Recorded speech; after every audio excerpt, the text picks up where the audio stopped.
I tried to make him into a real man and not just a policymaker. The community is a lot broader than it is smaller. To know that our arts organizations are really looking out for us is encouraging.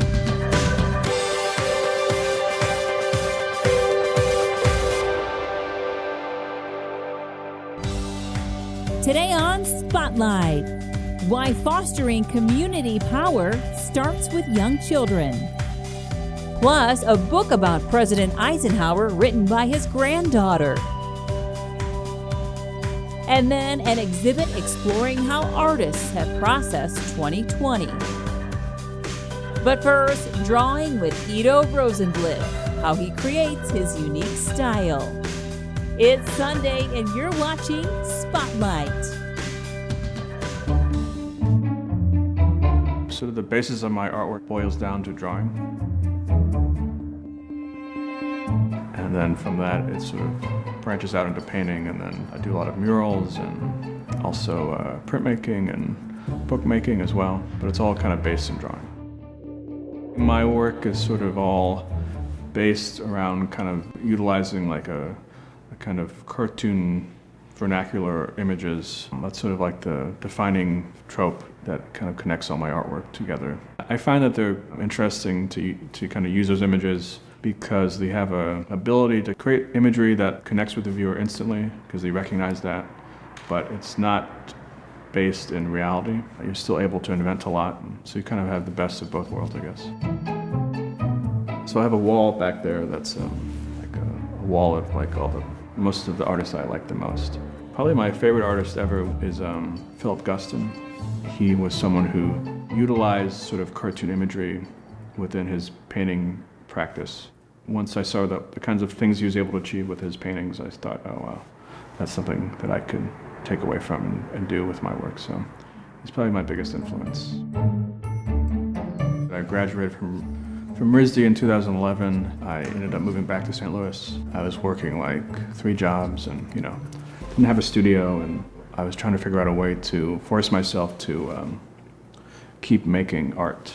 And so I developed this idea that I would carry around a sketchbook, like a little pocket-sized sketchbook, and draw something in that sketchbook every day. That was the project, and that kind of was what helped me kind of break into the scene here and get attention for that and establish myself here. I've been increasingly doing more kind of commissioned work. It's kind of like a big part of how I make a living, is kind of like freelance illustration and also these kinds of commissioned gigs. At this point, luckily, I feel like when they approach me about something, I'm not just some unknown quantity. They kind of see that I have a certain aesthetic that they want, and so that's why they're coming to me. So I try to fit their ideas into my kind of aesthetic, trying to kind of blur the lines between a work of art that I would be making on my own versus something that I've been kind of hired to do. I think I used to care more about what the viewer thought of the work. When you're growing up, you think that like the artwork that you do will somehow like have some kind of huge impact, like they'll see the thing that I make and then the whole world will change and the world will become a bigger, brighter place. Once you kind of get over that idea, you end up just kind of making work for yourself. Follow HEC Media on Facebook, Twitter, and Instagram.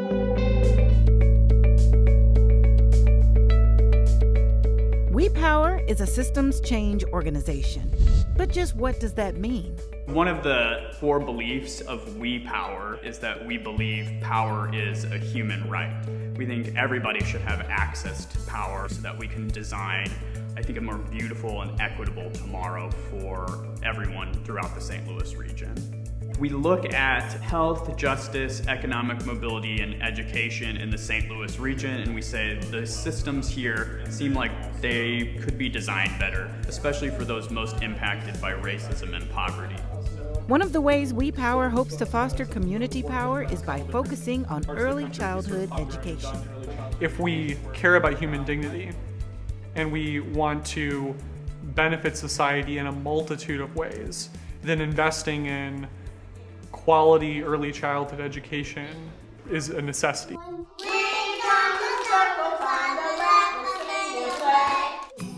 My goal has always been to prepare my kids for their next step of their academic career. And I really know that I'm going to be their first face of learning after their parents. So I want to make sure that they have a positive ideology and a positive experience in early childhood education, so they'll take that with them throughout their whole academic career. I've had the opportunity to work in some spaces and interact with educators who really value young children as competent and capable learners. What I've also come into contact with, however, is the realization, and it's been shown to me time and time again, that these spaces are often only available to those families who can afford to pay for them. The St. Louis region is complex. It's full of a lot of different communities, and we have some real difficulties in a lot of spaces.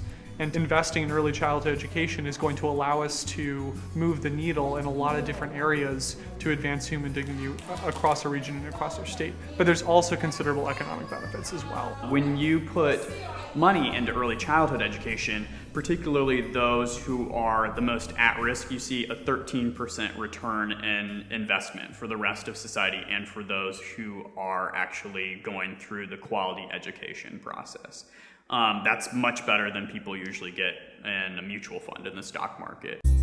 To go about putting a plan into action, a diverse group of teachers, child care center directors, parents, and academics were brought together to form Tomorrow Builders, a fellowship that brainstorms, gathers information, and works to affect policy change. I've had several conversations with educators, especially in early childhood education, about what needs to change.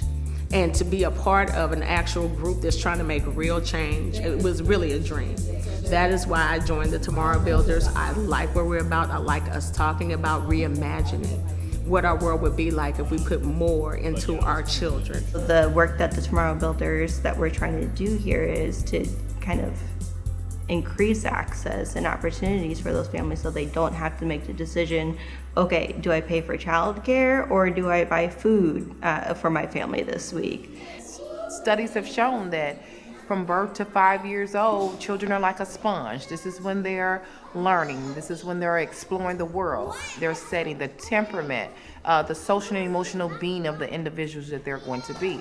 Why not give them a great beginning? That is the urgency of it, is that these little people today are going to be young adults tomorrow. A beautiful thing about this fellowship is that we're able to connect with other communities who are experiencing success with similar initiatives. We sent a group of people to Tulsa to speak with their key players in the early childhood system there. And from that, we're able to not only understand what went well and what worked for them, but also we're able to learn from some challenges that they're currently experiencing. We need to understand that this is going to be a complex process and that we're going to have to move collectively over time to move the needle. I think change is possible as long as you put the work in, and you have to value what you're trying to change. And I think that we really need to remind people how to value their children in education, especially in early childhood. My dream for the early childhood education system in St. Louis is not only a system that meets all children where they are, but helps them see what they can become. To learn more about WePower and how they are pushing for change in 2020, visit WePowerSTL.org. Has your dining room become the classroom? Virtual learning is the new reality, and Educate.Today is here to help with free standards-aligned videos, lesson plans, and activity ideas in arts, humanities, social studies, STEM, and career exploration. For students from elementary age through high school, it's Educate.Today. You like Ike, I like Ike, everybody likes Ike. For president. It was a job he never really wanted. General Dwight David Eisenhower seemed perfectly happy spending his golden years serving as president of Columbia University. Instead, he ended up becoming the 34th president of the United States. The Republicans and the Democrats had no idea which political party he voted with. The truth was he hadn't voted until after he retired from the Army. Both parties were trying to get him to run. Yes, they were. As a matter of fact, Harry Truman volunteered twice to step down in Ike's favor if he'd run as a Democrat, which is pretty astonishing. He was a 5-star general and a 2-term president. You like Ike, I like Ike, everybody likes Ike. A lot of Americans liked Ike, but Susan Eisenhower loved him. Her president was also her grandfather. That period is long gone, but I think my parents really helped us all by letting us think of him in 2 different ways. What I've done in this book is actually, for the first time in my life, bring it together. And so it was a bit of an emotional experience for me, actually, certainly by the end of the book. Now, 60 years after he left office, Susan Eisenhower is sharing with the nation the story of one of America's most accomplished yet misunderstood presidents. Honesty, integrity, responsibility in war and in peace.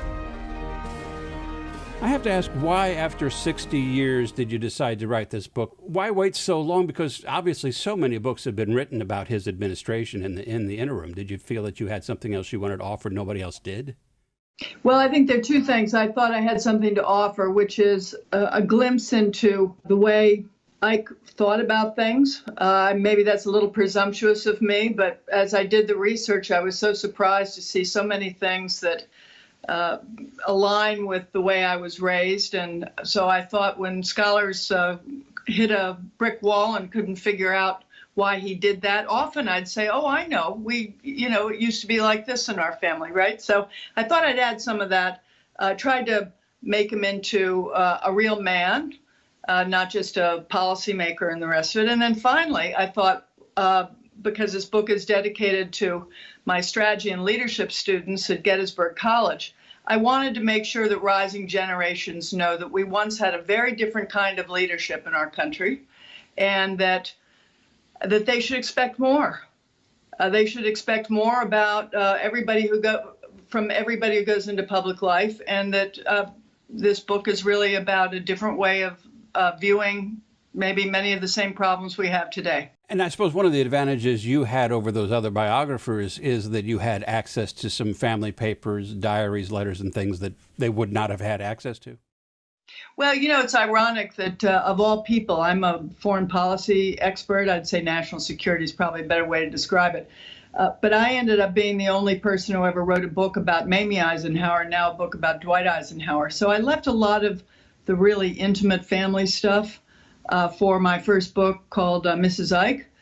This one is more about how Eisenhower thought through problems during his wartime leadership and during his presidential leadership. And then I've interspersed it with chapters about who he was as a person, so that I hope by the end of the book, readers will feel like they come away with knowing who he is. Do you think he's one of the most misunderstood presidents of the modern era?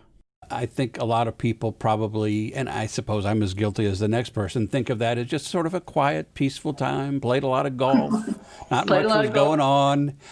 Clearly that wasn't the case. I mean, he brought us NASA, he brought us the interstate highway system, which started right here in St. Louis, so at least we remember him for that. But so much has been forgotten about that time. I think the reason he was misunderstood is nobody understood his leadership style. It wasn't about him getting attention for himself. It was about him meeting his goals. So he worked a lot behind the scenes. Do you think that he could win the presidency today, all things being equal? Well, I think he could win the presidency today if the United States and our allies had just come out of an existential war. But the thing is, we're never going to have wars like that again. He was one of the very first people to understand we were never going to have a war like that again. If you are looking only among sort of an extraordinary character who might come from nowhere almost, I think it would be very hard. And I don't think that what he stood for is out of date. I just think we don't know how to do it anymore. And I hope we all take some time to realize that this country is only going to progress if we move forward together. Well, perhaps your book will help get that word out there. It is certainly a very powerful story. Susan Eisenhower, thanks so much for the time. It was a great talk to you. Great to be with you. Thank you so much. Text Susan to 31996 to watch the full interview or download our Talking with Authors podcast. HEC Media presents Talking with Authors, the podcast. your favorite writers and genres with diverse subjects and styles, like New York Times bestselling author Brad Meltzer, crime writer Karen Slaughter, Charles Fishman, Sarah Kendzior, Judy Blume, with new podcasts dropping bi-weekly. Subscribe to Talking with Authors wherever you get your podcasts. From HEC Media, Left Bank Books, and the St. Louis County Library. So we're here at the Foundry Arts Center to showcase our Global Impact exhibition, The Wake of COVID. This exhibition was put together quite fast, actually, and we had over 300 submissions participate in this exhibit. We wanted to ask artists, what have they been doing and making since COVID has happened at the beginning of the year? We wanted to know how isolation and quarantine has affected their work, how their perspectives have changed in the meantime. A lot of the work is focusing on the delicacy of nature, our intimacy with other people, and of course, how industrialization has made us so isolated in such a wide worldview. The Foundry put together this exhibition just so that way we could connect with the community and showcase that artists are also going through the same things that every other day people are going through. We wanted to showcase how we're not so much alone and that we're all together in a community going through this together and how we're still going through this even today. Considering that we're not out of the mud of it all yet for COVID, a lot of people, of course, have been interpreting the works that they've made in very extreme ways. A lot of people have gone back to their roots of how they started making artwork, and a lot of people have been using really unconventional materials, materials that we wouldn't necessarily use, but are a part of our everyday lives and things that we just don't think about as art, becoming art. So this exhibition actually has quite a lot of mediums, printmaking, photographs, and charcoal and paintings. Of course, we have a lot of sculptural elements, videos, and other installation works displayed in our galleries. When you visit Global Impact, we hope that you just see the value in artists at their work, and we hope that you can see that we're all just human at the end of the day, and all just trying to get through this in our own way. We're thinking that once you go through this, you'll see how people have tried to be really therapeutic in the way that they work, and have tried to just process everything that's been happening from, the housing crisis to the protests to the mask mandates and everything in between. We're hoping that whenever you come and see it, that you'll understand that the community is a lot broader than it is smaller. Foundry Arts Center will be hosting Global Impact from August 14th to September 25th of 2020.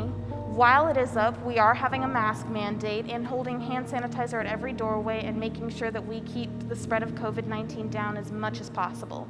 If you're not able to visit here in person, you can always go online to view our virtual exhibition, which will be up on August 21st.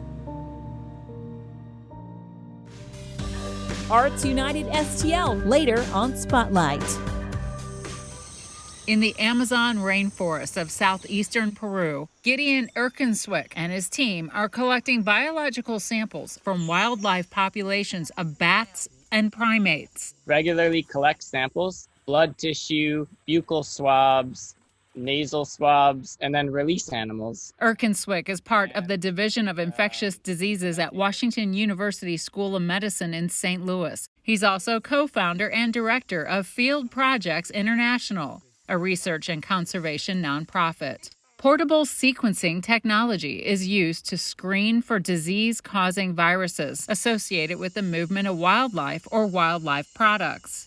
So COVID-19 is caused by a beta coronavirus termed SARS-CoV-2. Close to the area where we suspect the outbreak took place, there's a wildlife market. Erkenswick is a postdoctoral research associate in the lab of Dr. Jennifer Phillips, co-director of the Division of Infectious Diseases at Washington University. SARS-CoV-2 and related viruses circulate in bats, and how it actually spilled into people, still an area of active investigation. Phillips is co-author of a study proving the value of broadly deploying new methods, including this next generation of sequencing technology. The team is extracting viral genomes from animal samples and rapidly sequencing them on site. The researchers are hoping to create a global wildlife surveillance system to identify animal viruses that can potentially cause human diseases. They say this new system could provide early warning for the next pandemic. Kind of harness the capacity around the world that's not being harnessed with new technologies so that we can protect the whole world. There isn't consistent pathogen surveillance taking place in wildlife markets or in wildlife communities or in peri-domestic animals. The goal is to broaden wildlife surveillance globally, monitor hotspots and wildlife markets, and provide analysis and data collection with higher accuracy and greater speed than the way it has been done. They say they want to go beyond a process that's been unreliable with fewer available labs and resources. This kind of system could produce data in a matter of days or weeks, whereas, prior systems that involve moving samples around, exporting samples, storing samples, finding the right labs to test the samples, that's years, months at best, sometimes years to achieve that work. With this new way, viral sequences can be uploaded from on-site to a central database in the cloud. It's not about building more high-tech labs distributed around the world. Cutting-edge technology that's more affordable and more portable that you can teach people on-site to be able to use. Collect samples and on the fly test for parasites or pathogens. Researchers around the world could then help analyze them to identify animal viruses that may be a threat to people. Identification of pathogens would be more immediate. We have to understand the human-wildlife interface better, so we have to make a science out of it that we don't have right now, and a science of trying to predict and understanding markers of where that risk really is. Providing early warning for the next outbreak or pandemic so the world may be prepared. What's out there so that should they spill, we could rapidly develop therapeutics that would encompass these other things that are in nature. There's all sorts of natural sort of barriers when we sort of disturb those things by destroying habitat or removing animals from the wild. That's when exposure and transmission, which we never knew to occur, can take place. The world is very connected. People travel so easily now that there is virtually no place where pathogen zoonotic viral surveillance is not a concern for us all. HEC has been bringing you positive programming and award-winning content for decades. Arts, education, culture, in-depth discussions, films, and more. All in one place, hecmedia.org. Oh yes, it's ladies' night, and the feeling's right. At the time, it seemed like a good idea. Oh, what a night.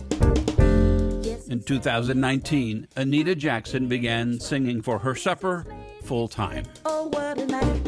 2019 was wonderful. My estimation of what 2020 would be based on 2019. Joke! Everything just shut down overnight for artists. Everything shut down overnight. And it was so funny. As things were shutting down, I was saying, oh God, okay, please don't cancel that. Oh, canceled. Okay. Oh, please don't cancel that one next week. Canceled. I'm like, oh, yeah. Everyone's lives changed in an instant. And when it became clear that the livelihoods of artists would not be coming back anytime soon, the Regional Arts Commission created a $100,000 relief fund to help struggling artists avoid becoming starving artists. But within just a few weeks, all the money had been given away. And with RAC getting its funding from taxes on hotel stays, its source of the emergency funding was gone too. And that's when the idea was born to put on a show to benefit the Artist Relief Fund, featuring mostly local performers. Produced by Opera Theater of St. Louis and the St. Louis Shakespeare Festival. On May 31st, the show was live streamed on the internet and simulcast by HEC TV. Good evening, St. Louis, and welcome to Arts United STL. It just scored dividends well beyond what we would have imagined when we started. So a huge success. We're off to an amazing start. They had hoped to raise $250,000. Come on, St. Louis, please. By the end of the telecast, they had raised $350,000, with a few more donations coming in after the show. bringing the total amount of emergency funds distributed by RAC since the start of the pandemic to just over $500,000. Of the 800-plus artists who applied for assistance, RAC was able to fund almost 600 requests, even beyond its typical jurisdiction of St. Louis City and County. Then he holds my hand. Anita Jackson was one of the performers featured in the telecast and a recipient of some of the funds. I had maybe $4 at the time I received, the gift. So, yeah, who'da thunk it? How long will it hold you, do you think? It's been doing pretty well so far. We're getting thin again, but it got me through a nice little hump there. So every little bit counts. Every little bit counts. Every amount counts. And it really helped at a time when I was nervous. Applicants were given a choice of requesting $500 or $1,000. What's, I find so heartening is there was a meaningful percentage, and I don't quite know what it was, that asked for only $500 because they looked at their needs and that's what they asked for. So it made our job on that score quite easy. The Arts United benefit was created simply to raise money for local artists. We'll do the best we know. But along the way, what they discovered was the fortitude of the St. Louis arts community and the importance of the arts to the larger community.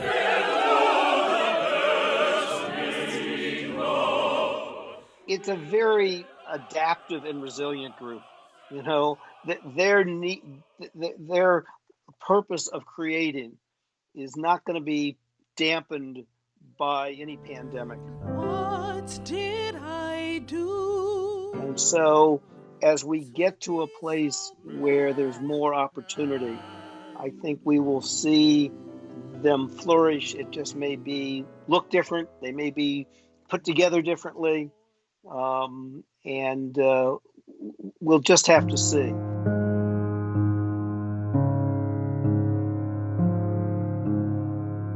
It must make you feel good at least to know that people, in the midst of all this and all the troubles we all have, still care about the arts. Yeah, I'm very grateful that they do. To know that our arts organizations are really looking out for us is really beautiful and encouraging. We are Arts United STL, and we thank you. Thank you, St. Louis, and good night.